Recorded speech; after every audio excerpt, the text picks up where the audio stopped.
You never got me down, Ray. You hear me? Never got me down. Just his eyes being closed up like that in a real fight, if your eyes are that badly injured, the fight's over. I think they went a little too dramatic on the on the makeup on that scene. Hey GQ, this is Gabriel Rosado, and this is The Breakdown.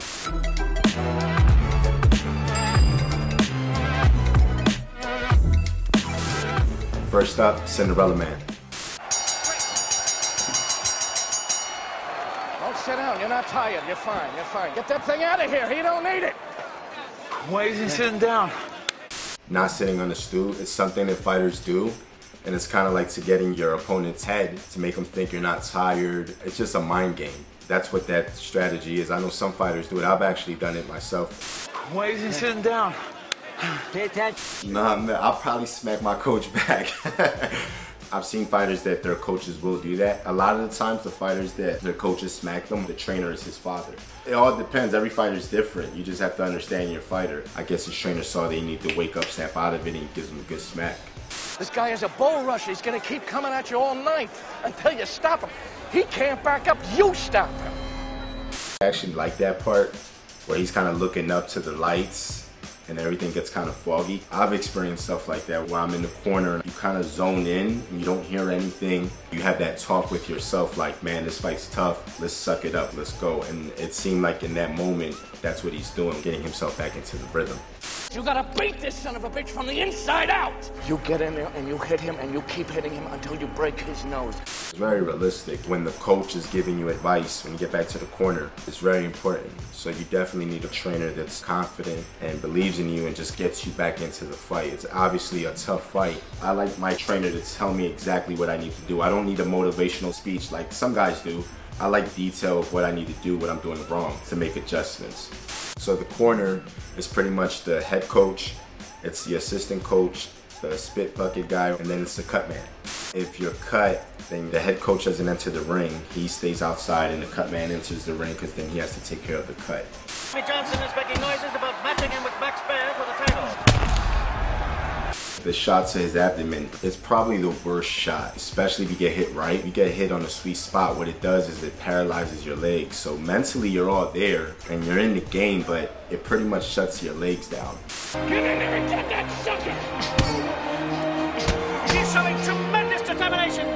One thing I do hear when I'm in the ring is I do hear the commentator and I can't hear my coach.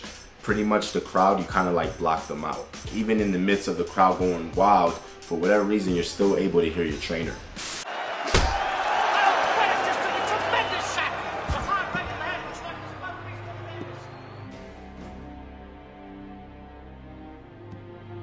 I actually like this part right here when he gets hit with a big shot and then he starts thinking about his kids, because it's one of those moments where you're in trouble and you have to find some type of way of getting your focus back, staying back in the game. So he's using his kids right now as motivation to just keep fighting.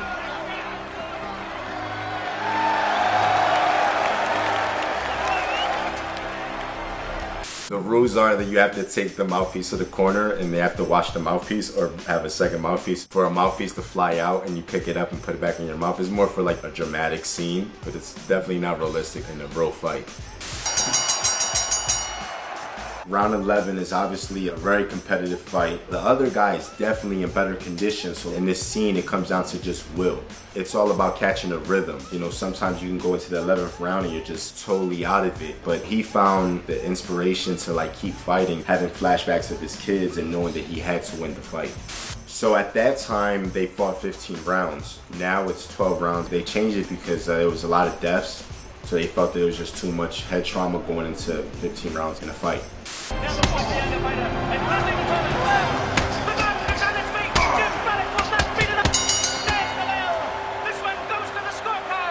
This comeback moment is big for him because one thing about boxing, it's not like football or baseball or basketball where if you lose a game, you can redeem yourself the next day. You know, with boxing, you never know when the next fight will be. So a loss is a major setback. It's very important for him to come back and win this fight because it keeps him in the game.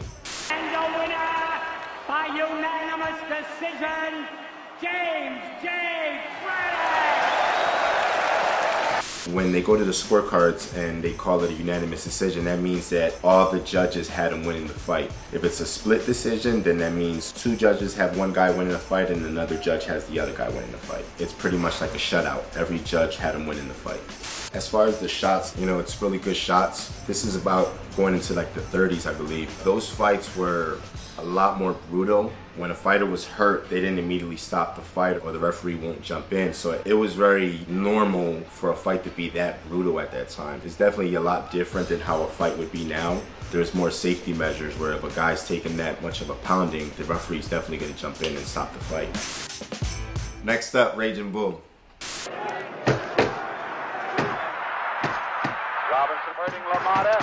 Robert De Niro, love him. It's a great movie, but the fight scene is so unrealistic because Jake LaMotta wouldn't get hit like that by 10 shots in a row. These are 2 greats, 2 Hall of Famers. Jake LaMotta, great fighter, Italian. At that era, there was a lot of Italian fighters. He was probably one of the best out of the bunch. And Ray Robinson was like the man before Muhammad Ali, right? One of the best, if not the best fighter of all time. He had 200 fights, and in his prime, he was unstoppable. This is an era where guys fought every other week, which is very rare now in boxing. A fighter at that level probably only fights 4 times a year, at most. These guys, you know, they had records of 100 and something fights, 200 fights, and that's just unheard of nowadays. Jake LaMotta actually beat Sugar Ray Robinson once, but it was blow for blow. Jake LaMotta wasn't getting hit with 10 shots in a row right now, as you just saw in this scene. So this is just a little dramatic. Ray Robinson was like iconic, you know. Ray Robinson's a good looking dude. The guy they got playing Ray Robinson, he looks like straight from the video Thriller. Come on, Ray.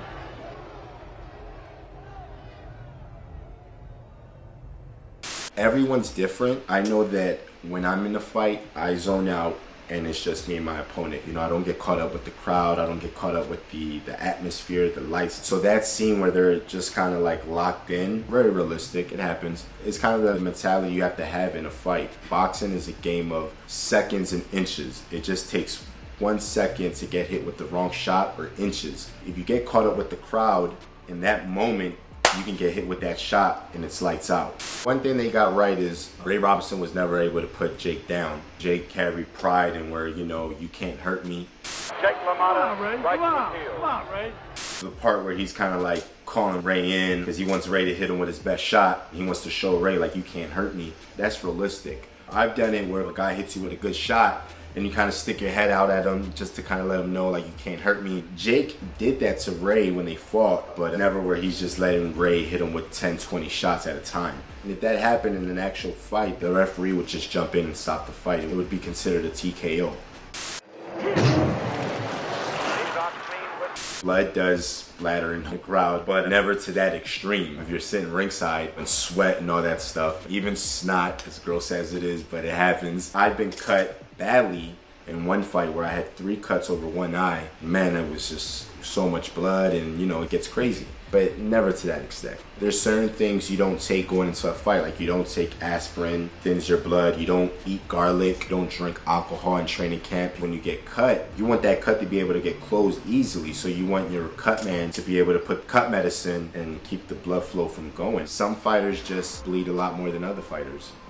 It's very rare that you see a guy get hit with 10 shots in a row and the referee not stop it. If a guy is getting hit and he's not answering back, the referee's gonna say, show me something.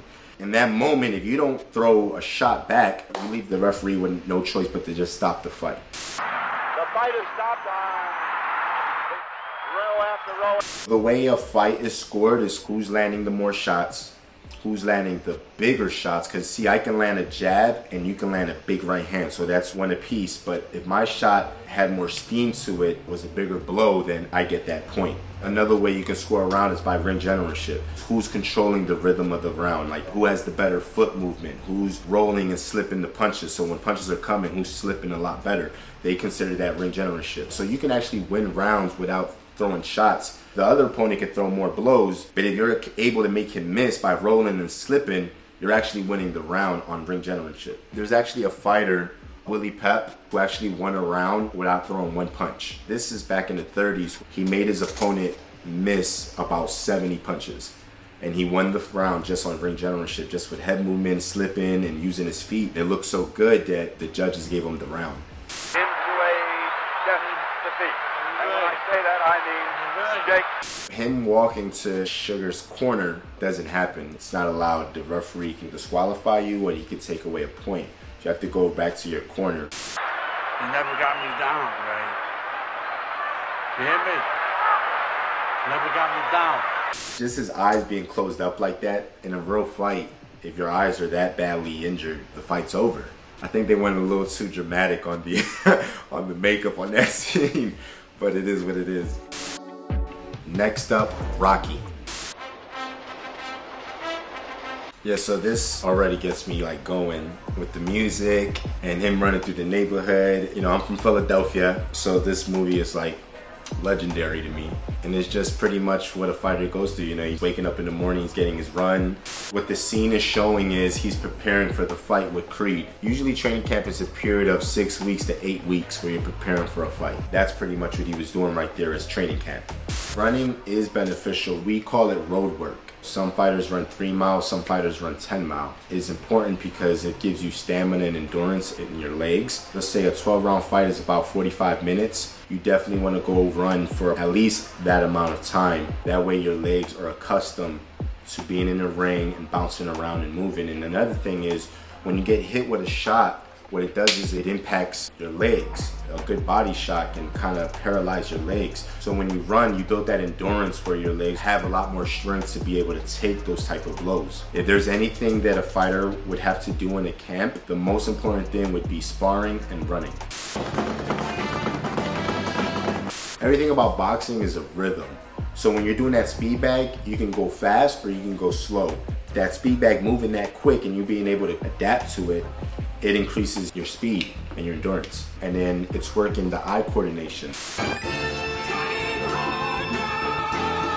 When you start off camp, you're probably gonna start the push-ups with 2 hands. Then maybe into the 3rd week is when you can pick up the strength to then start doing 1 hand at a time. It's called strength and conditioning. A lot of trainers prefer their fighters to do more boxing and more road work rather than conditioning, the strength conditioning, because sometimes when you build muscle, it takes away that quick snap from the punches. So you want to do conditioning as a fighter, but not too much because it could slow you down. Here he's fighting Apollo, which is a heavyweight.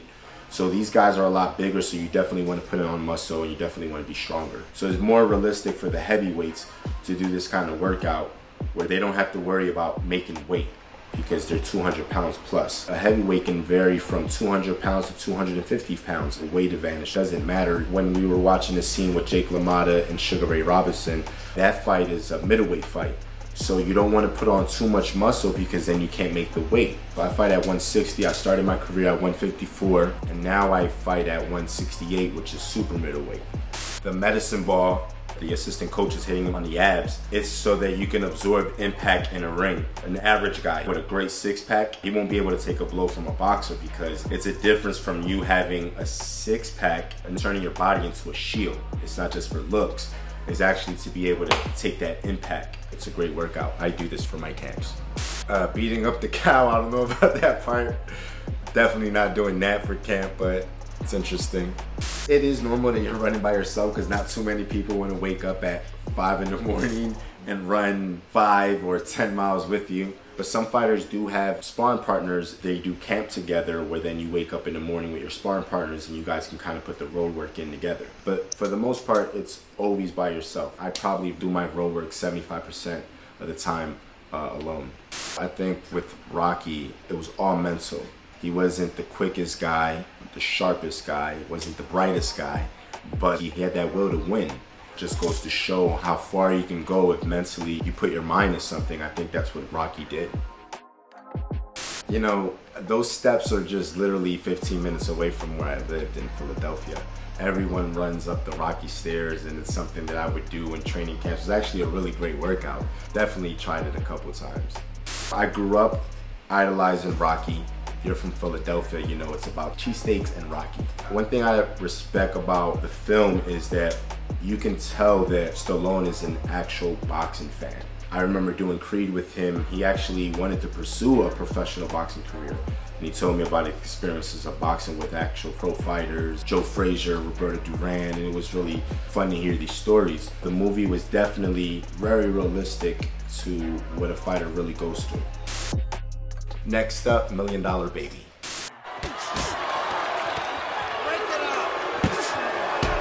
If that really happened, the fight's over. She started the fight already putting her forearm pretty much to her neck. You do that one more time, it'll cost you a point. Do you hear me?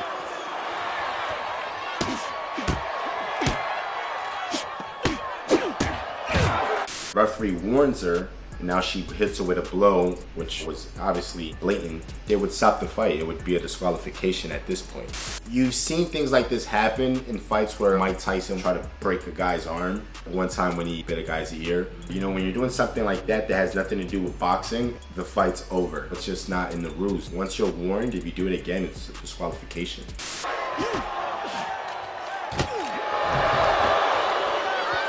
right, that's it. I'm gonna take away a point. 1 point deduction at the blue corner. If you literally walk up to your opponent and you hit him with an elbow, there's no warning. You just did a foul, it's over. Deduction at the blue corner. What just happened right there, that just would never happen. I've seen things like that happen in actual fights where the corners jump in. The entourage of the fighters jump in and it's just mayhem. Now it's a street fight. Women's boxing, I don't know why they do this, but women don't do 3-minute rounds. They do 2-minute rounds, which hopefully they should change. And the rules apply the same to the men and women. How many warnings are you gonna give her? She choked her, hit her with an elbow more than once. Then she hit her. It's guaranteed you get disqualified. There's a fighter who in his prime was probably one of the best, Roy Jones Jr. And he was undefeated. There's a fight where he's beating his opponent, and his opponent, as he goes down, his knee touches the canvas and he hits him with a blow right as his knee touches the canvas. They disqualified him. And this was Roy Jones Jr., a guy who was a mega star. He didn't get a break. So, you know, a fight like this just would never fly in a real situation.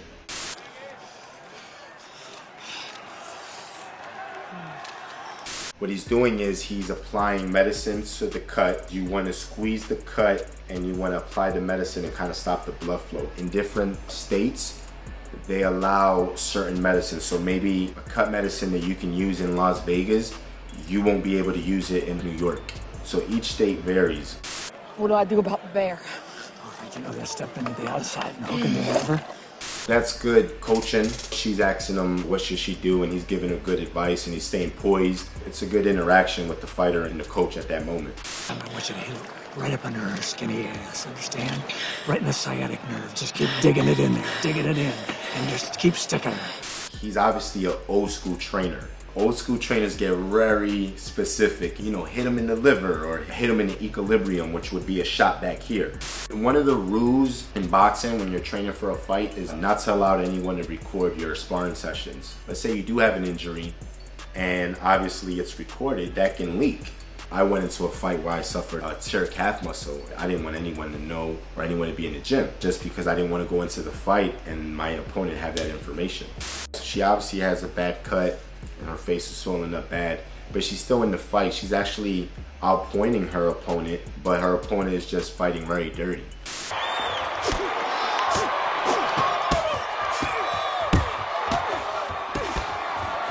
So she got dirty back, which is smart, but she should have made those punches count because she hit her in the softest part of the body, which is the butt.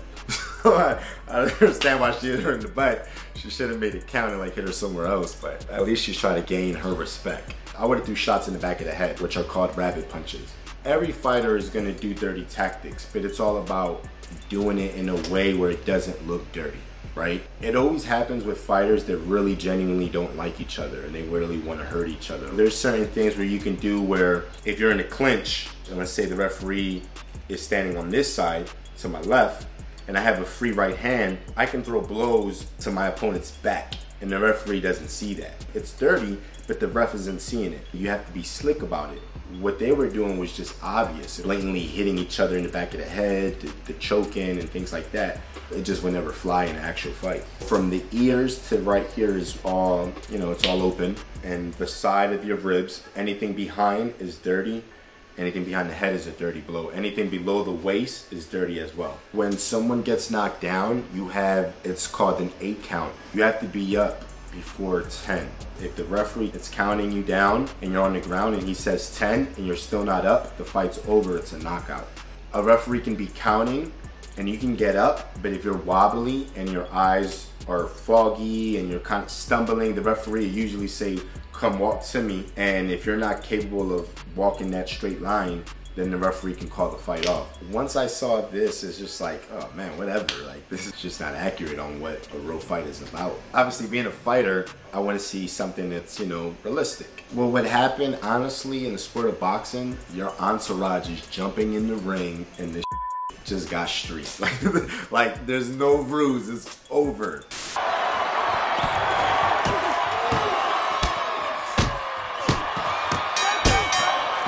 You definitely want to use the ropes to your advantage. The ropes can work against you if you're just laying on them. But if you need that extra bounce, throw yourself off the rope and kind of dip under a punch. You definitely want to know how to use the ropes.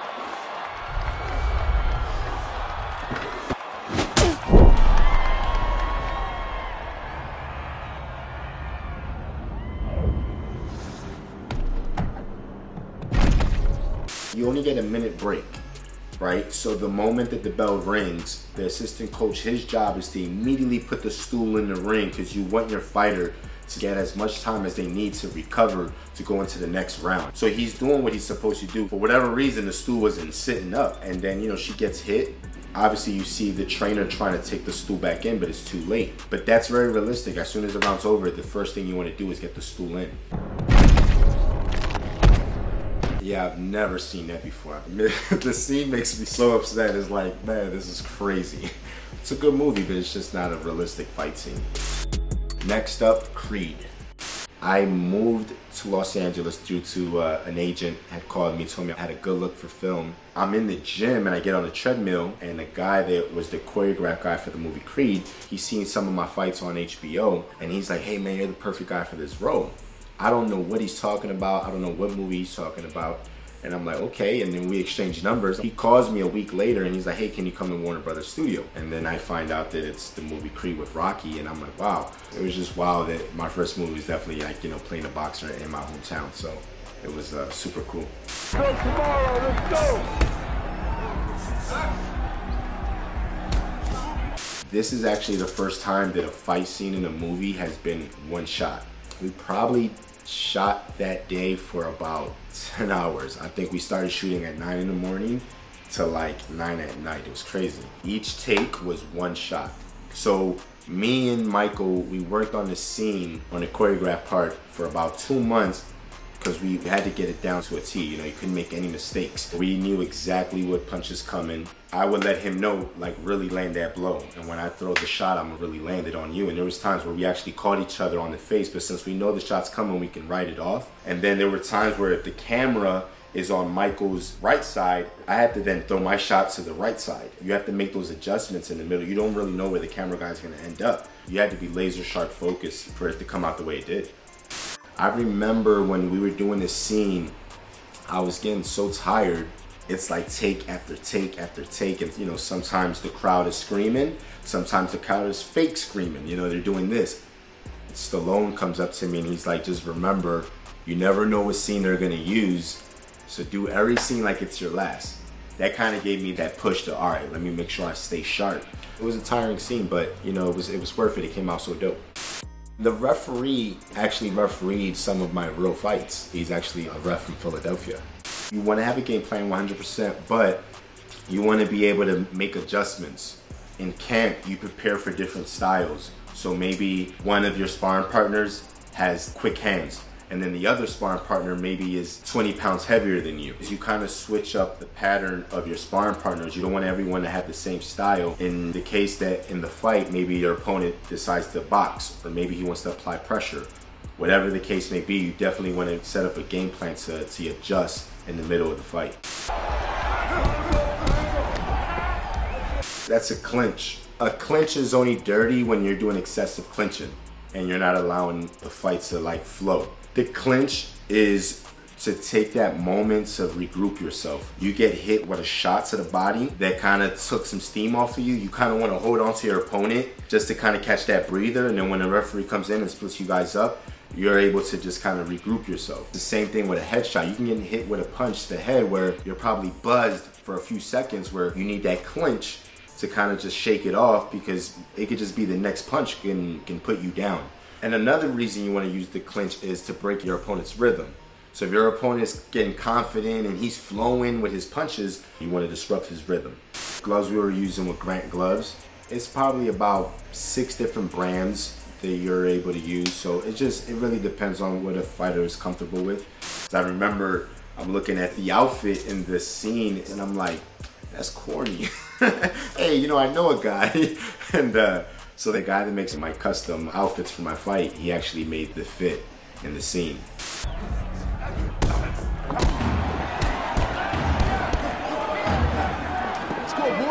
The bloody eye, that was great CGI. Like, they added that right there in that scene, because we definitely didn't cut to do any make or anything like that. I remember when we were practicing, Michael had this mouthpiece in his mouth, and it was like a clear mouthpiece. There's different mouthpieces, right, for sports, but a boxer mouthpiece is custom. The one he was using, I think it was like from Foot Locker or something. Nothing against Foot Locker, but we don't fight with Foot Locker mouthpieces. And I'm like, dude, you're not gonna really fight with that mouthpiece. And he's like, yeah, and I'm like, bro, that's not what we fight with. That's not a real boxer mouthpiece. I'm gonna put you on to my guy. So the mouthpiece that he used, and it says Creed on it, was a spot in Philadelphia that actually does custom mouthpieces for fighters. I want you to throw your left under the radar. Then when you come up with a shovel hook, you're gonna see an opening, put it right on his chin, then I'll drop him. Mouthpiece in, seconds out. Your old man did that to me. It worked. So right there, Stallone saw a weakness. He's letting them know, hit him with the shovel shot and come over with overhand right. And I guess by him saying your old man did it to me, kind of gives him that confidence, like, oh, this shot's gonna work. Go! Go!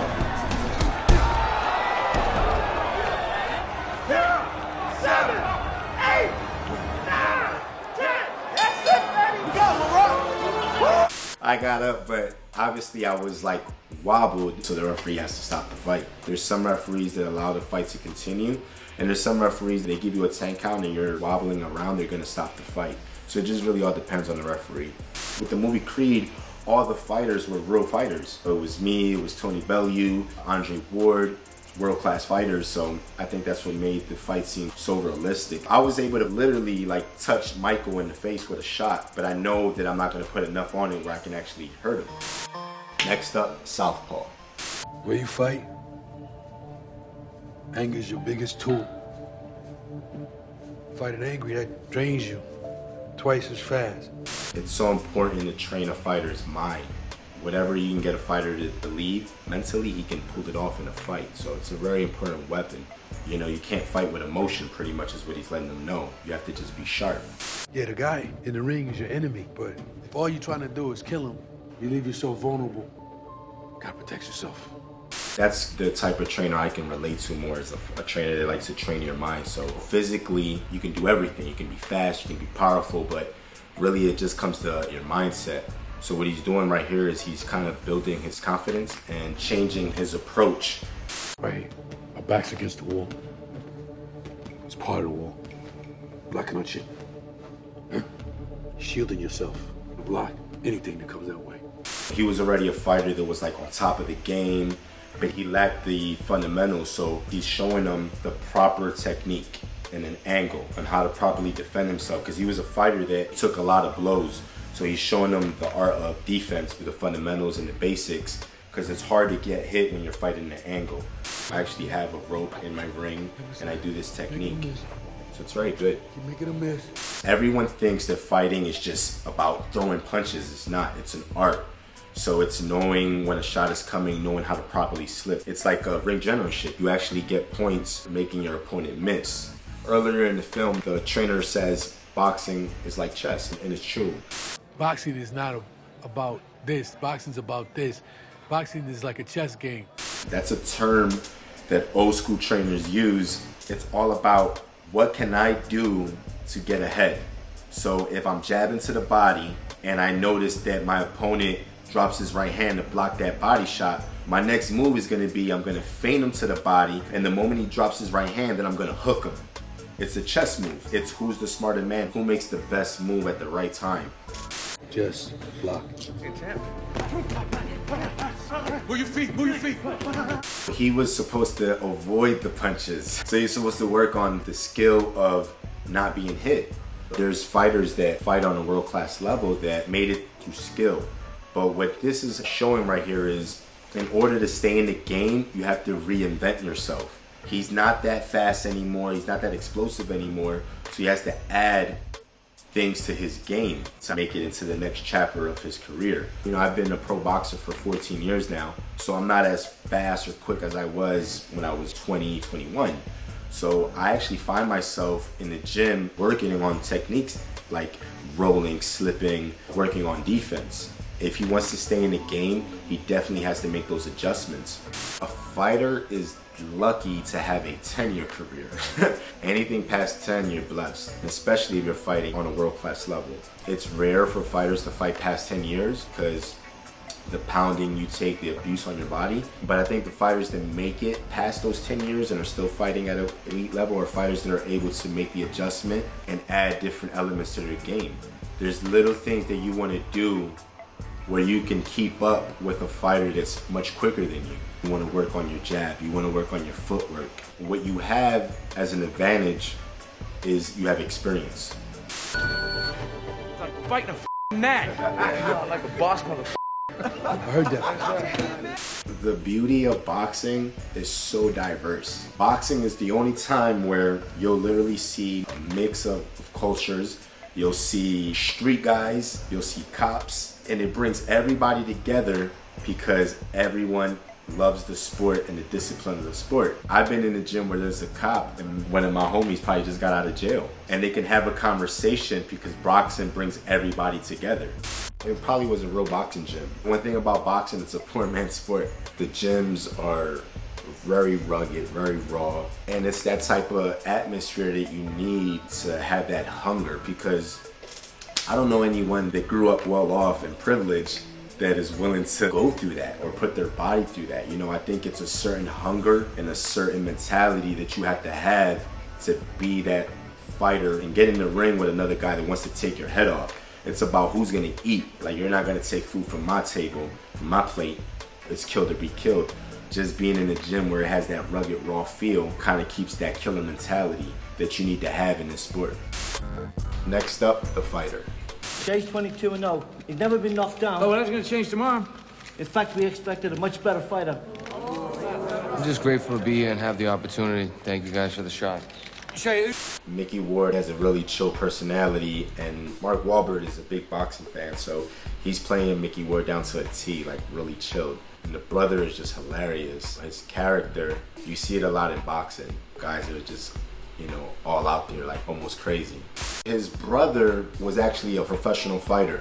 He became Mickey's trainer, but his brother suffered a drug addiction. His family, they're wild, you know, his sisters, you know, they all want to fight. It's like that. They're all depending on Mickey to make it. They're counting on him. It's very realistic. It's always cool when you have a guy like Mark Wahlberg and Stallone that are really fans and understand the sport and do these movies, because then they bring that real feel, which is great. I plan on moving right through Mickey Ward tomorrow. Moving on to other great fighters like Gotti. Yeah, I believe Gotti and I'd make a great match. Are you scared, Mr. Press conferences are rowdy because the press conference sells the fight. You kind of face off, push each other, you know, you have an exchange of words, and it gets the people going. But you can't fight in a press conference, because if you throw blows in a press conference, then you get fined by the commission. You want to put your hands on the opponent because he might say something you don't like. The tension just works up even more because, you know, you got to wait for the day of the fight to put hands on your opponent. At the press conference, usually it's only your manager and your head coach. But that all varies because there's fights that are big pay-per-view fights, so they have the whole team on stage. Mary, 10 stone, 6 pounds. A weigh-in for a fighter sucks because, you know, you're cutting weight. At this time, Mickey Ward was probably fighting at 140, which is lightweight, and he probably walked around at 160, so you're doing a 20-pound weight cut. You're drained, you're dried out, you're tired, you're exhausted, and you're hungry. So it's definitely not a fun moment right there for the fighter. At the same time, while you're making the cut, you have to do press, and you have to do interviews, and you have to kind of like put on a show to sell the fight, but no one knows like you're just struggling physically to make this weight cut. Very grueling on the body. If you can't cut down 1 pound, you can pay a large fine. There's been fights where guys didn't make the weight cut, where they literally have to pay $1 million of their purse to the opponent. It depends on the magnitude of the fight. And my opponent doesn't agree to the fine and he doesn't want to fight me, he can still get paid, and then there's no fight and the show is over because I didn't follow my contract making the weight. You definitely have to make the weight.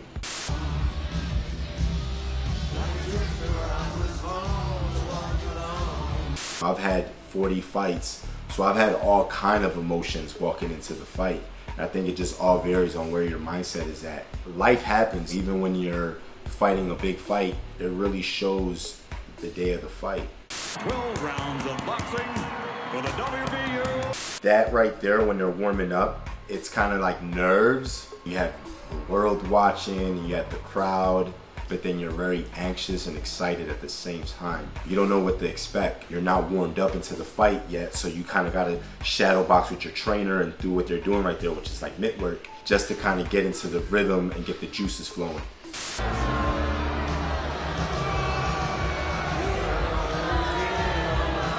I can actually relate to this scene right now because I fought overseas in Liverpool. The guy that Mickey fought is from Liverpool. So I remember the crowd just going crazy, and some cheered me and most booed and things like that. So it's a different feeling when you fight someone in their country and you're not in the States. And there is Mickey Ward of Lowell, Massachusetts entering the ring. It's his first fight outside the United States. A moment like this, it can make a fighter kind of crumble a bit, where he can get intimidated by the moment. For me, it does the opposite. For me, it actually, I fuel off of it. Booing and everything like that. You want to disappoint them, right? You want to pull the upset. Shane Neary has had 22 professional fights and won them all. And the commentators were actually commentators that have called my fight as well, so it's the real deal. It's all great, you know, with the HBO and things like that. Very real. It's away. Goes to the body with the left hook. Lands the uppercut again. Neary down for the second time. Mickey Van's gonna stop it right. You would love a knockout because a knockout is the home run out of the park, right? But if you can just come out of the fight with a win, that's just good enough, because it's difficult. It's not a team sport as far as, you know, if you get fatigued, you can call timeout. If you get cut, you can call timeout and bring in a substitute. Anything can happen in a round. So if you can come out the fight with a win, whether it's a knockout or a decision, that's just great.